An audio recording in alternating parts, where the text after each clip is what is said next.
እዙይ ድምፂ ቤት ኢየሱስ ዓለም ለኻዊ ኣገልግሎት እዩ። ሰላም ኣምላኽ ምስ ኩልኹም ይኹን። ኣብ ቀረባን ርሑቕን ኮንኩም መደባትና ትካተሉ ዘለኹም ክቡራት ህዝቢ ኣምላኽ፣ እዚ ብቤት ኢየሱስ ዓለም ለኻዊ ኣገልግሎት እናተዳለወ ዝቐርበልኩም መንፈሳዊ ናይ ሬድዮ ፕሮግራም እዩ።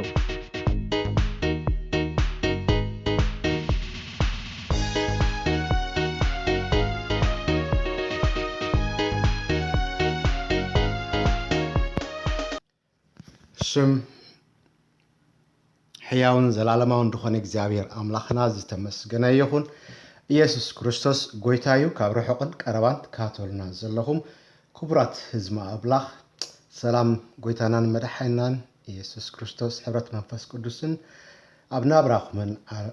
ዘመንኩምን ይዕዘዝ እናበልኩም ሳኻትኩም መዓልቲ ክገልገል ዝዳሎ ዘለኹ ሓውኹም ኤፍሬም መዓልቲ ካብ ዝሓለፈ ክፍሊ 11 ቅጽል ኣቢልና ክፍሊ 12 ክንርኢና ኣርእስቲ መጽሓፍ ቅዱስ ወይ ቅዱስ ጽሑፋት ዝብል ክኸውን እዩ። መንፈስ ቅዱስ ብዝረዳእና ክንቅጽል ኢና። ተባረኹ። መጽሓፍ ቅዱስ ወይ ቅዱስ ጽሑፋት ሓደ ኣሽማትን ኣርእስትን ናይ መንፈስ ኣምላኽ ዝነፈሶ መጽሓፍ እዩ። ክልተ ምልክታትን መንፈስ ዝነፈሶ መጽሓፍ እዩ። ሰለስተ ትርጉም መንፈስ ዝነፈሶ መጽሓፍ እዩ። ራባይ ናይዚ መጽሓፍ ዝነፈሶ ኣገላልጻ መንገዲ ሃንሪ ክሪና ኢየሱስ ክርስቶስ ጎይታ እዩ። ቀዳማይ ኣስማትን ኣርስታትን መጽሓፍ ቅዱስ ክንርኢ ከለና እዚ መንፈስ ኣምላኽ ዝነፈሶ መጽሓፍ ብዙሕ ኣስማትን ኣርስታትን ዝሓዘለ እዩ። ሓደ ብሓደ ክንሪኦ ክንፍትን ኢና። ሓደ ወይ ቀዳማይ መጽሓፍ ቅዱስ ብእንግሊዝኛ ባይብል ይብልዎ። እዚ ቋንቋ ግሪክ ቢብሊዮስ እትብል ቃል ትርጉማ መጽሓፍ እያ። ቢብሊዮስ ማለት መጽሓፍ ማለት እዩ ብሓፂሩ። ካብዚ ቃል እዚ ተላዒሎም ናይ እንግሊዝኛ ተዛረብቲ ከኣኒ ባይብል ዝብል ትርጉም ሂቦሞ። መጽሓፍ ቅዱስ ባይብል ዝብል ቃል እኳ እንተዘይሃለወ ኣብ መጽሓፍ ቅዱስ እንድሕሪና ማለት እዩ ባይብል ዝብል ቃል ኣይንረክብን ኢና። ወላዳ ባይብል ዝብል ቃል ኣይሃሉ እምበር እታ ናይ ግሪክ ቃል መጽሓፍ ወይ ቢብሊዮስ ዝውትርቲ እያ። ኣብ ብዙሕ መጽሓፍቲ ንመጽሓፍ ቅዱስ ዘመልክት ተጻሒፉ ኣሎ። ካብዚኣቶም እንድሕር ዳ ክንጠቅስ ኮይና መጽሓፍ ሙሴ ማርቆስ 12:26 መጽሓፍ ኢሳይያስ ሉቃስ ምዕራፍ 3:4 ከምኡውን ሉቃስ ምዕራፍ 4 ካብ 17 ክሳብ 18 መጽሓፍ መዝሙራት ሉቃስ ምዕራፍ 20:42 ከምኡውን ግብረ ሃዋርያት ምዕራፍ 1:20 መጽሓፍ ነቢያት ግብረ ሃዋርያት ምዕራፍ 7:42 መጽሓፍ ሕጊ ከዓ ኣብ ገላትያ ምዕራፍ 3:10 ኣብቲ መጽሓፍ ኣብ ዕብራውያን 17 ዕብራውያን ምዕራፍ 10:7 ብደም ዝተነጽገ መጽሓፍ ኣብ ዕብራውያን ምዕራፍ 9:10-9 ኣብተን 7 ኣብያተ ክርስቲያናት ዝተላእኸ መጽሓፍ ራእይ ምዕራፍ 1:11 ንእሽቶይ መጽሓፍ ራእይ 10:5-10 ብ7 ማሕተም ዝተሓትመ መጽሓፍ ራእይ ምዕራፍ 5:1 ትንቢት እዚ መጽሓፍ ኣብ ራእይ ምዕራፍ 22:7 ከምኡውን 9:10-18 መጽሓፍ ቅዱስ መለኮታዊ ዝኾነ መኽዘን ቤት መጻሕፍቲ ወይ ከዓ ላይብረሪ እዩ። 66 ዝተፈላለየ መጻሕፍቲ ክነሱ ዝተተሓሓዘ ትሕዝቶ ዘለዎ ፍሉይ ዝኾነ ዝወዳደሮ ዘይብሉ መጽሓፍ እዩ። እዚ 66 መጽሓፍቲ ኣብ ክልተ ይኽፈል። ቀዳማይ ክፋል ብሉይ ኪዳን 39 መጽሓፍቲ፣ ከምኡ ድማ እቲ ካልኣይ ክፋል ሓድሽ ኪዳን 27 መጽሓፍቲ ኣለዎ። ኣብ ክልተ ይከፈል እምበር ዝተዋሃሃድን ዝሰማማዕን ሓደ መጽሓፍ እዩ። እዚ መጽሓፍ እዚ ሙሉእ ስልጣን ዘለዎ ካብ ኣምላኽ ዝተዋህበና ጽሑፍ እዩ። ካልኣይ ቃል ኣምላኽ ብሰብ ይጽሓፍ እምበር ጽሑፋት ቃል ኣምላኽ ብኣምላኽ ንሰብ ዝተዋህበ እዩ። እዚ ቃል ኣምላኽ ዝብሎ ብዙሕ ግዜ ተደጋጊሙ ተዘሪቡ ኣሎ። ቃል ኣምላኽ ብኸምዚ ዝስዕብ ይጽዋዕ። ቃል ኣምላኽ ኣብ ቀዳማይ ተሰሎንቄ ምዕራፍ 2:13 ኣብ ዕብራውያን ምዕራፍ 14 ዕብራውያን ምዕራፍ 4:12 ኣብ ኤፌሶን ምዕራፍ 6:17 ማርቆስ ምዕራፍ 7:13 ቆሎሴ ምዕራፍ 1:25 ወንጌል ዮሐንስ ምዕራፍ 10:35 ከምኡውን ኣብ ሉቃስ ምዕራፍ 8:11 ቃል ጎይታ ወይ ከዓኒ ቃል እግዚኣብሔር ድብል ካብ ኤርምያስ ምዕራፍ 1:2-11 ኣብ ሕዝቅኤል ምዕራፍ 1:3 ከምኡውን ኣብ ኢሳያስ ምዕራፍ 1:10 ኣብ ሆሴዕ ምዕራፍ 1:1 ግብረ ሃዋርያት ምዕራፍ 8:25 ኣብ ካልኣይ ተሰሎንቄ ምዕራፍ 3:1 ቀዳማይ ጴጥሮስ ምዕራፍ 1 ካብ 23 ክሳብ 25 ከምኡውን ኣብ ኢሳያስ ምዕራፍ 4:8 ቀዳማይ ተሰሎንቄ ምዕራፍ 1:8 ቀዳማይ ተሰሎንቄ ምዕራፍ 4:15 ከምኡውን ኣብ ግብረ ሃዋርያት ምዕራፍ 13:48 ቃል ጎይታ ዝብል ንረክብ ማለት እዩ። ቃል ክርስቶስ ኣብ ቆሎሴ 3:16 ቃል ህይወት ኣብ ፊልጵ ምዕራፍ 2:16 ቃል ሓቂ ኣብ ኤፌሶን ምዕራፍ 1:13 ቃል እምነት ኣብ ሮሜ 10:8 ከምኡውን ቃል ድብል እውን ኣሎ ኣብ ያዕቆብ ምዕራፍ 1:21 ክሳብ 23 ወንጌል ዮሐንስ ምዕራፍ 1 ካብ 1 ክሳብ 3 ከምኡውን ወንጌል ሉቃስ ምዕራፍ 4:4 ቀዳማይ ጢሞቴዎስ ምዕራፍ 4:5 ኣብ ሮሜ 10:17 ከምኡውን ኣብ ግብረ ሃዋርያት ኣብ ምዕራፍ 4:31 ኣብ ምዕራፍ 6:4 ክንረኽቦ ንኽእል ኢና። ኢየሱስ ክርስቶስ ህያው ቃል እዩ። እቲ ቃል ከዓ ስጋ ለበሰ። መጽሓፍ ቅዱስ ከዓ ዝተጻሕፈ ቃል እዩ። ክልቲኡ ሌጎስ እዩ። እቲ ህያው ቃል ኣብቲ ዝተጻሕፈ ቃል ተገሊጹ፣ እቲ ዝተጻሕፈ ቃል ከዓ ኣብቲ ህያው ቃል ይመርሓና። ክልቲኡ ሓደ እዮም። ቁፅሪ 3 እቲ ጽሑፋት ብእንግሊዝኛ ስክሪፕቸርስ ይብልዎ። እዛ ቃል እዚኣ 24 ግዜ ኣብ ወንጌላት ተገሊጻ ኣላ። ከምኡ ድማ 28 ግዜ ኣብ ካልእ ናይ ሓድሽ ኪዳን ክፍሊ ተገሊጻ ኣላ። ኣብ ብሉይ ኪዳን ሓንሳብ ተገሊጻ ኣላ። ሓደ መጽሓፍ ሓቂ ብእንግሊዝኛ The Scriptures of Truth ኣብ ዳንኤል 10:21 ክልተ ጽሕፈት ጽሑፍ ኣብ ማርቆስ 12:10 ሉቃስ 4:21 ዮሐንስ 2:22 ኣብ ወንጌል ዮሐንስ ምዕራፍ 7:38 ከምኡውን ኣብ መልእኽቲ ሮሜ ምዕራፍ 4:3 ኣብ ካልኣይ ተሰሎንቄ ምዕራፍ 3:16 ኣሎ። ኣብ ገላትያ እውን ኣብ ምዕራፍ 3:8-22 ኣሎ። ከምኡውን ኣብ ገላትያ ምዕራፍ 4:30 ግብረ ሃዋርያት ምዕራፍ 1:1 ከምኡውን ኣብ ግብረ ሃዋርያት ምዕራፍ 1:6 ክንረኽቦ ንኽእል ኢና። ኣብ ዮሐንስ ኣብ ምዕራፍ 19 እንድሕር ርኢና ኣብ 24 ከምኡውን ኣብ ፍቕዲ 28 ፍቕዲ 36-37 ከምኡውን ኣብ ዮሐንስ ምዕራፍ 20 ፍቕዲ 9 ብዛዕባትን ጽሕፈት ጽሑፍ ዝብል ክንረክብ ንኽእል ኢና ማለት እዩ።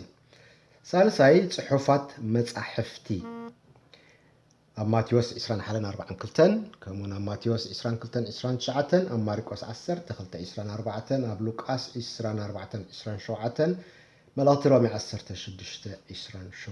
تقاليصلنا له كالوتونا له كم رومي 1:25 كلا بيتروس 3:16 قدامي قرنطوس 15:3 زرزرو نركب مالتي رابعي قدوسات صحوفات زبل اب رومي 1:2 اب كلاي تيموثيوس معرف 3 فودي 15 الله الرابعي بلوين حدشن كيدان مصحف قدوس ابزن كلتا عبيتي كيدان تتقليلو الله تشعت خيدان اكو انت هلوه ابزن كلتا تتقرنيفو الله بلوي كيدان مالت ناي حقي كيدان بموسى زتوهاب مسدق اسرائيل تاريخ زتتحاز خون كلو حدش كيدان كا ناي تصقا كيدان بيسوس زمصن ملع عالم زملكتيو نبي ارمياس بزعبا زي ناي تصقا كيدان تنبيو نيرو اب ارمياس 31 فودي 33 كساب 34 اب براويان كا معرف شمونت فودي 6 كمون اب براويان معرف 10 فودي 10 5 كساب 17 هنرن خل قويتانا يسوع كريستوس حدش كيدان كتاعات خلو نبلو يفصيمو ايو اب لوقاس 22 قدامي قرنطوس 11:25 كوم ماركوس 10:24 اب ماتيوس 26 اب براويان 9:15 كلا قرنطوس معرف 3 فودي 6 اب وانجيل ماتيوس معرف 5 كفودي 17:18 كمونا رومي معرف 3:21 كنرخبو نخلينا تخلعي تمثال نايزي منفس زنفسو مصحف أملاخ نقالو بزتفلالي نجر يمثلو نابنت حدا قالو كم حاوي يمثلو أبي إرمياس 23:29 قالو كم مدوشا يمثلو أبي إرمياس 23:29 قالو كم مرحتي يو مزمور 219 قالو كم مستيات يو أبي يعقوب 1:23 قالو كم صبا يو قدامي بيتروس معرف كلته فقد خلته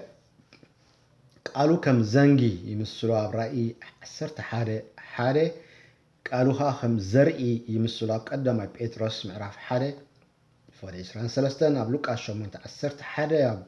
يعقوب معرف 1 فقد 18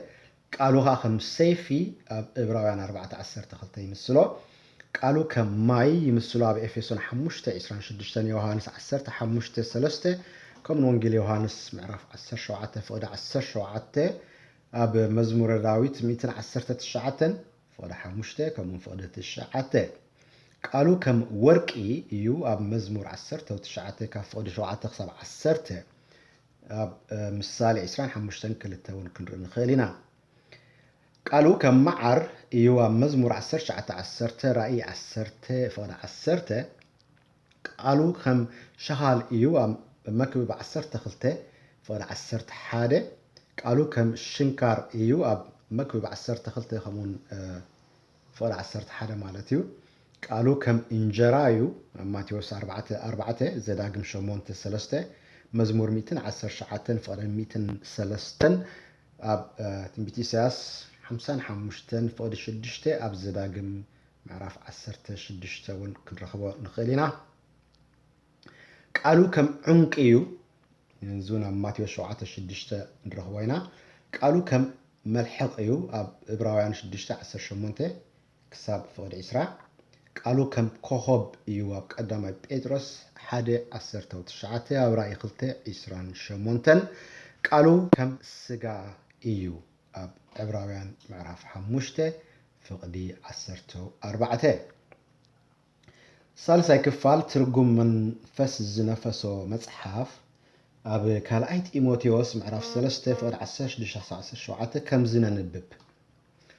اتناي املاخ سب نسناي جبري زبل فصيمو تداليو فصوم ما انت خونسي منفس املاخ زنفسو زبل صحف نتمهرتي نتغساص نمققنا نصدق يزخون مئداب يطقم ايو زبل قال الله منفس املاخ زنفسو تباهيلو زلو ابتي ناي غريخ قانقا تيوبنيوتوس يبل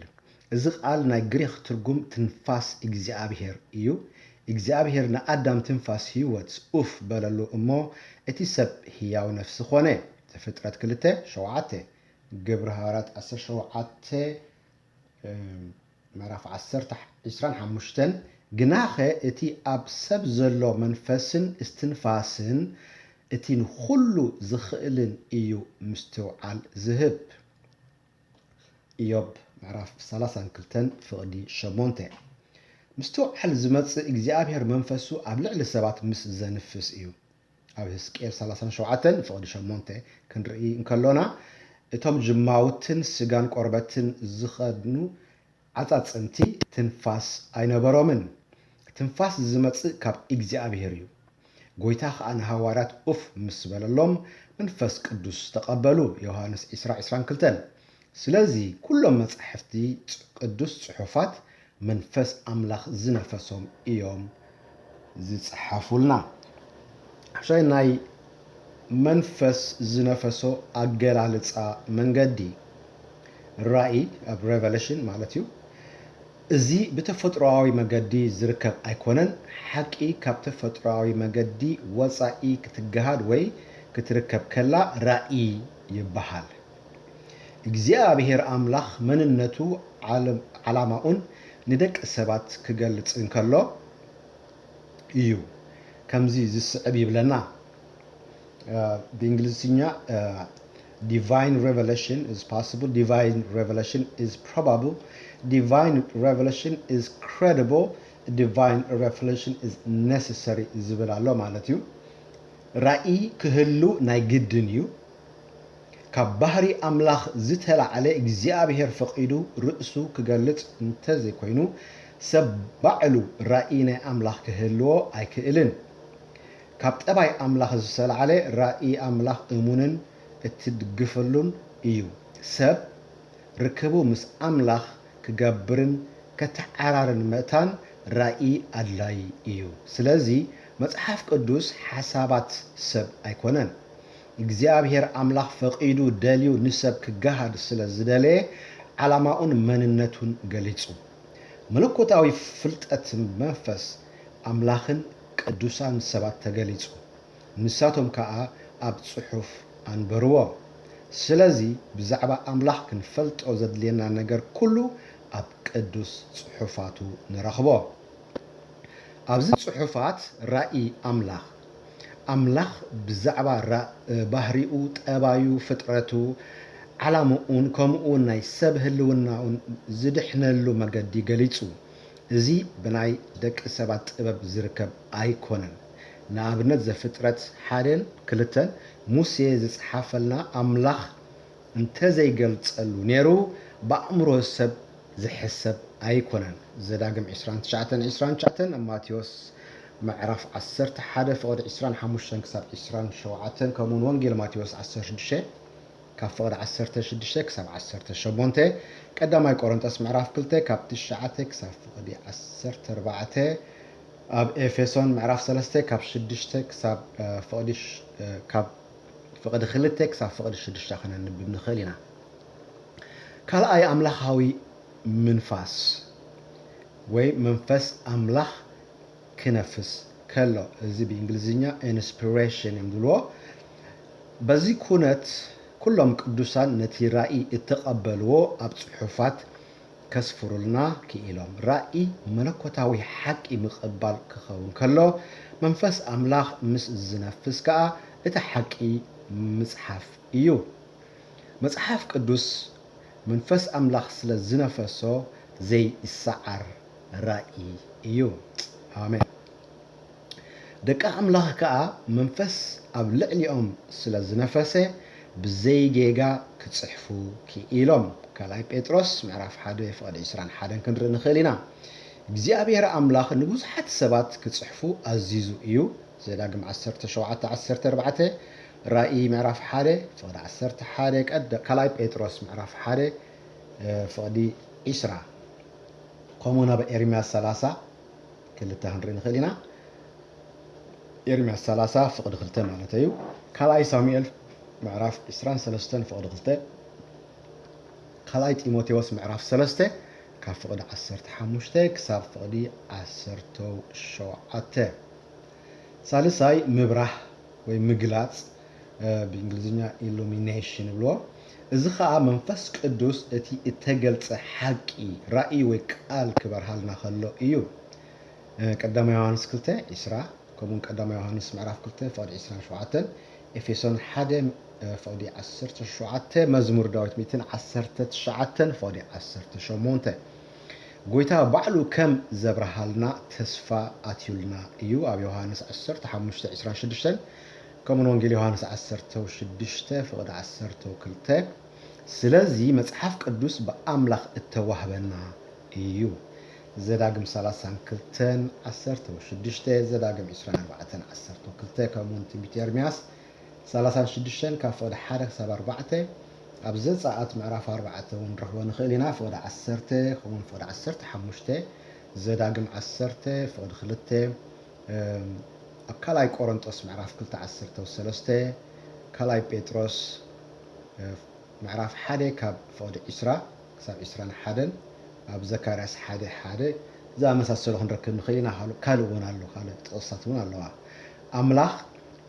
ጸሓፊ ጽሑፋት እዩ ስለዚ መጽሓፍ ቅዱስ ቃሉ እዩ ሃሌሉያ ሽም እግዚአብሔር ኣምላኽና ዝተባረኸ ይኹን ስለዚ ነበረና ግዜ ናይ ሎም መዓልቲ ክፍሊ 12 መጽሓፍ ቅዱስ ብሕፅር ዝበለ መገዲ ከምዚ ይመስል ኣብ ዝቕፅል ክፍሊ 13 ከም ጎይታ ፍቓድ ክንቅፅል ኢና ብዛዕባ ዕሽር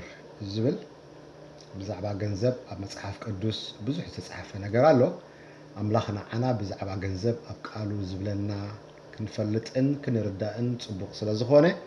መጽሓፍ ቅዱስ ብዛዕባ ዕሽር ወይ ሞባእ ወይ ህያብ ወይ ቡክራት መብፅዓ ዝኣመሳሰለ ይምህረና እዩ ስለዚ ብዛዕባ እዚ ሕፅር ኣቢልና ክንርኤና ክሳብ ሽዑ ጌታ የሱስ ዕዚዙ ይባርኽኩም ብሩኻት ኢኹም ተባረኹ